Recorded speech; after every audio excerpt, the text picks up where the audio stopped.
Hello guys, അങ്ങനെ ഞാൻ ഇന്ന് കോളേജിൽ ഓണം സെലിബ്രേഷന് പോകും. This is my outfit. Sari ഉടുക്കാത്തത് വേറൊന്നും കൊണ്ടല്ല, I don't know how to handle it. പിന്നെ എനിക്ക് ഉടുക്കാനും അറിയില്ലേ. നമുക്ക് നെക്സ്റ്റ് ടൈം നോക്കാം. ഉള്ളത് കൊണ്ട് ഓണം പോലെ എന്ന് പറഞ്ഞിട്ട് ബസ്സിൽ നിന്ന് ചാടി ഇറങ്ങി വരുന്നുണ്ട്. കൂടി ഒരു നൂറ് എക്സ്പ്രഷൻസ്. ഇതിനൊക്കിടെ 7 അമ്പലത്തിലേക്ക് എത്തിയിരിക്കുന്നു. Smile please.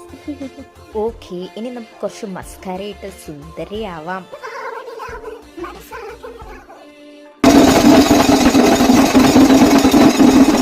സെലിബ്രേഷൻസ് ഒക്കെ കഴിയാറായപ്പം എനിക്ക് വിശന്നു ഗൈസ്. എന്താണെന്നറിയില്ല, ഇങ്ങനത്തെ ഡേയ്സിലൊക്കെ പെട്ടെന്ന് വിശക്കും.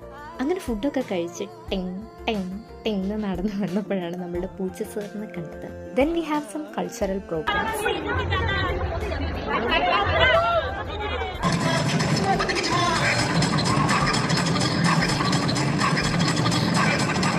ഫൈനലി നമ്മുടെ ഡിപ്പാർട്ട്മെന്റിൽ എല്ലാവരും കൂടെ ഗ്രൂപ്പ് ഫോട്ടോ ഒക്കെ എടുത്തു. അങ്ങനെ കുറച്ച് ഡെസേർട്ട്